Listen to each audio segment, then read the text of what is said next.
Au nom du Père, et du Fils, et du Saint-Esprit. Amen. La paix de Jésus soit dans votre maison, sa paix et sa joie. Alléluia. Première initiative du jeune Jésus, nous lisons le Saint-Évangile selon saint Luc, chapitre 2, versets 41 à 52. Bon dimanche à vous, Sainte Messe. Tous les ans, les parents de Jésus se rendaient à Jérusalem pour la fête de la Pâque, et quand il eut 12 ans, comme c'était de règle, il monta avec eux. Lorsque les jours de fête furent achevés, ils s'en retournèrent, mais l'enfant Jésus resta à Jérusalem sans en avertir ses parents. Eux pensaient qu'il était dans la caravane, et ils marchèrent ainsi tout le jour, puis ils le cherchèrent parmi leurs amis et leurs connaissances. Ne le trouvant pas, ils retournèrent à Jérusalem, toujours à sa recherche. Le troisième jour, ils le trouvèrent dans le temple, assis au milieu des maîtres de la loi. Il les écoutait et les interrogeait. Tous ceux qui l'entendaient étaient étonnés de son intelligence et de ses réponses. En le voyant, ses parents furent très émus et sa mère lui dit « Mon fils, pourquoi nous as-tu fait cela? Ton père et moi, nous te cherchions très inquiets. » Alors il répondit « Pourquoi me cherchiez-vous? Ne savez-vous pas que je dois être chez mon père ?» Mais ils ne comprirent pas une telle réponse. Il descendit alors avec eux et revint à Nazareth par la suite. Il continua à leur obéir. Sa mère, pour sa part, gardait tout cela dans son cœur. Quant à Jésus, il grandissait en sagesse, en âge et en grâce, aussi bien devant Dieu que devant les hommes. Amen. Merci Jésus pour ta parole. Alléluia. On va lire l'exégèse en espérant qu'on ait de belles surprises.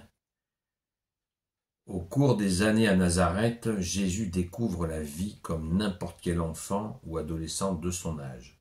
Il ne reçoit aucune formation spéciale et ne manifeste aucun don extraordinaire, si ce n'est son jugement parfait qui mesure tout selon les critères de Dieu. Joseph, lui, transmet la foi d'Israël et la communauté de Nazareth, si insignifiante soit-elle, fait de lui un juif observant, soumis à la loi. Mais que fut l'expérience profonde de Jésus? Comment le Fils de Dieu s'est-il situé dans ce monde des hommes à mesure qu'il le découvrait? Luc nous rapporte un fait qui lui a paru significatif, comme il avait paru à Marie elle-même. À 12 ans, un adolescent devait observer les préceptes religieux, entre autres le pèlerinage à Jérusalem pour les fêtes. Assis à l'ombre des galeries du temple, les maîtres de la loi enseignaient au groupe de pèlerins et dialoguaient avec eux. C'est à cette occasion que pour la première fois, Jésus déconcerte son entourage. « Pourquoi nous as-tu fait cela ?»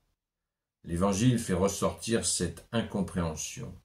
Reproche de Marie à Jésus et reproche de Jésus à ses parents.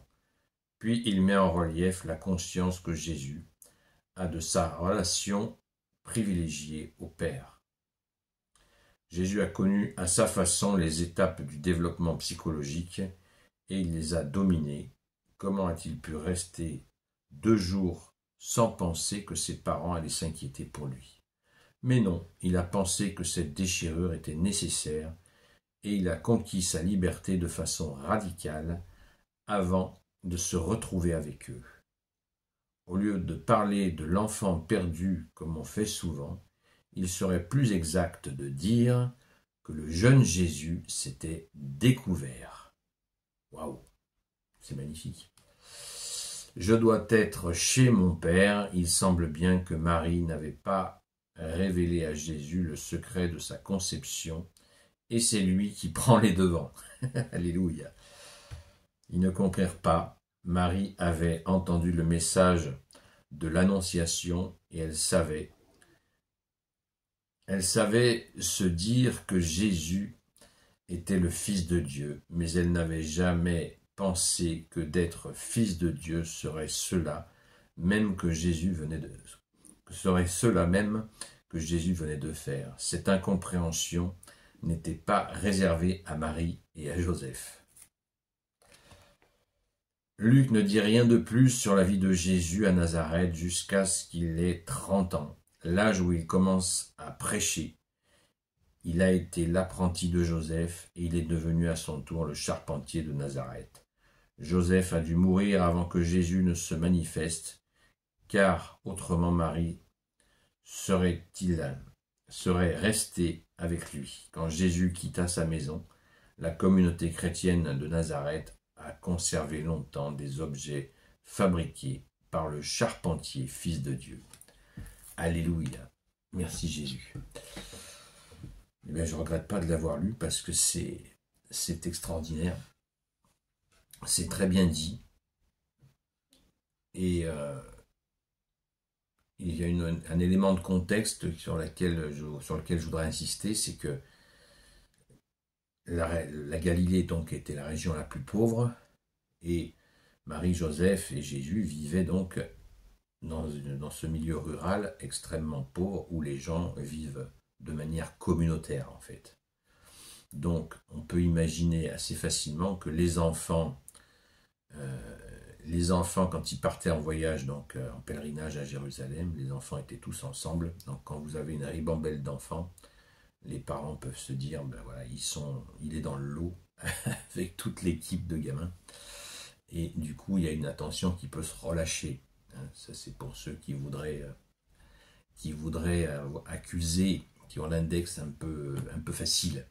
C'est très classique dans ce genre de milieu, il faut l'avoir connu pour le comprendre.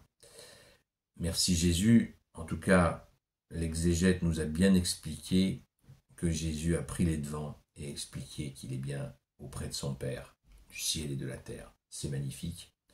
Et ça nous remplit de joie de voir ce dialogue, cette profondeur entre Jésus et la très sainte Vierge Marie qui fait, on le voit, l'apprentissage de qui est en vérité Jésus le Christ Jésus. Alléluia. Gloire au Père, au Fils et au Saint-Esprit, maintenant et toujours et pour l'éternité. Amen.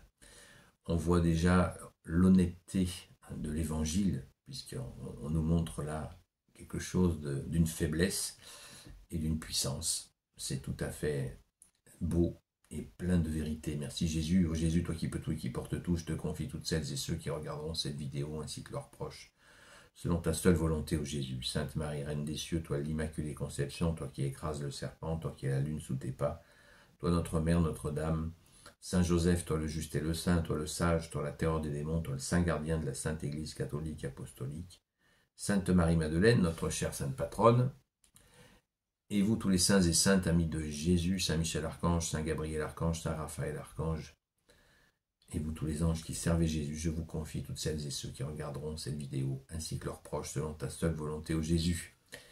La paix de Jésus soit dans votre maison. Ce soir, on fera le direct après 21 h, à la grâce de Jésus. À très vite, sainte messe à vous.